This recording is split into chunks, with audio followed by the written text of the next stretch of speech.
Songadh APMC માર્કેટની બાજુમાં આવેલી મરાઠી માધ્યમિક શાળામાં પાછલા ઘણા વર્ષોથી એક જ શિક્ષકથી ગાડું ગબડાવવામાં આવતા આજરોજ વાલી અને વિદ્યાર્થીઓ વિફર્યા હતા અને શાળાની તાળાબંધી કરવા જતાં ઘર્ષણ થયું હતું।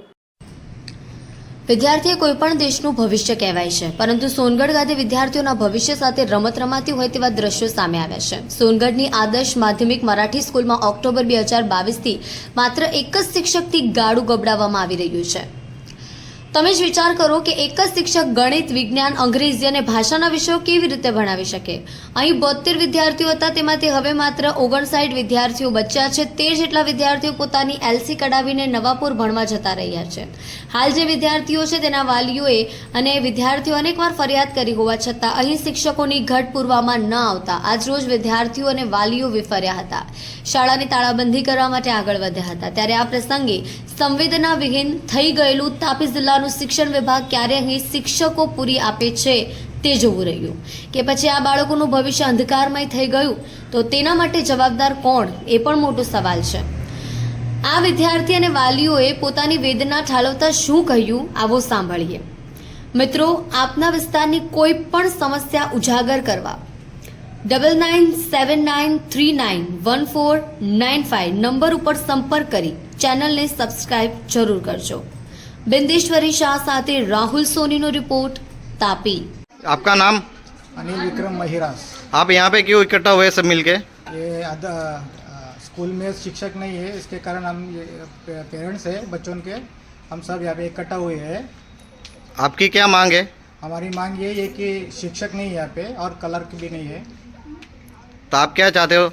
हम चाहते हैं कि शिक्षक आ जाए और बच्चों का भविष्य बन जाए, 10वीं पास हो जाए, 9वीं पास हो जाएंगे। जी, આપણું નામ? પ્રતિભા નિલેશ રાજપૂત।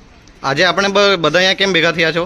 અમારી છોકરીઓ અહીંયા ભણે છે, પણ એ ભણાવવા માટે એ લોકોને સર નથી, કોઈ નથી, તો એકલા પ્રિન્સિપલ છે। એ બહારનું કામ કરશે કે સ્કૂલનું જશે કે પોળીઓને ભણાવશે, એટલે અમે માંગણી કરી છે કે એ લોકોને ભણાવવા માટે સરકારે ગમે તે કરીને અહીંયા શિક્ષક મોકલવું જોઈએ, એ જ અમારી માંગણી છે। આ કઈ સ્કૂલ છે? મરાઠી માધ્યમિક વિદ્યાલય, કયા ગામમાં આવેલી છે? સોનગઢ। તો આપણી માંગ શું છે? જ્યાં સુધી શિક્ષક નહીં આવે ત્યાં સુધી આપણે હડતાળ પર રહીશું?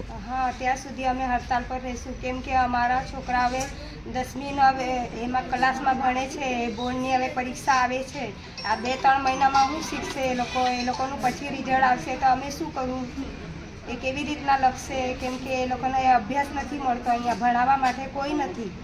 સરકારશ્રીને આપ શું કહેવા માંગો છો?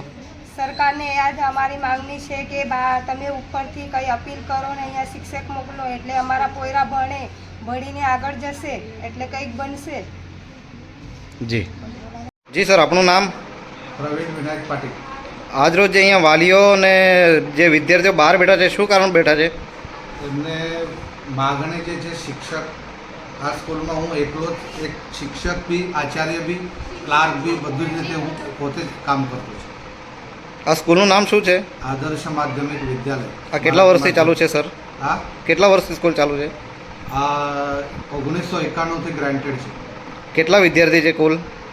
કુલ આ સ્કૂલમાં પહેલાં 71 વિદ્યાર્થી હતા, 10 વિદ્યાર્થી નામ કાઢીને જતા રહ્યા। શાના કારણે? આ શિક્ષક નથી એના કારણે। આપણે શું શું માંગ કરી છે સરકાર પાસે? માગણી તો મેકઅપ મુજબ એક ક્લાર્ક અને શિક્ષકોની માગણી તો હું કરેલી જ છે। जी, आपका नाम? मेरा नाम प्राची अनिल महिरा से। मेरा नाम लक्ष्मी नीलेश राजपूत है। आप सब स्कूल के बाहर क्यों खड़े हो आज? हम शिक्षक की मांग कर रहे हैं, इसलिए स्कूल के बाहर खड़े। हमें कई दिनों से सिर्फ ग्रामर पढ़ाया जा रहा है, क्योंकि हमारे स्कूल में कोई शिक्षक नहीं है, सिर्फ एक ही सर है। वो कितने दिन हमें ग्रामर पढ़ाएंगे? हमें 10वीं की बोर्ड की एग्ज़ाम देनी है, हम उसमें सिर्फ ग्रामर तो नहीं लिख सकते ना, हमें अच्छे टक्कों से पास होना है। हमारे सर कितने दिनों से सरकार के पास मांग कर रहे हैं कि हमें स्कूल में शिक्षक चाहिए, ऐसा सरकार सुन ही रही है। 1.5 साल हो गए, हम कब से सर अपील कर रहे हैं सबको कि शिक्षक भेजो, लेकिन अब तक एक भी शिक्षक आए नहीं है। वो एक शिक्षक आए थे, वो भी कब से चले गए हैं।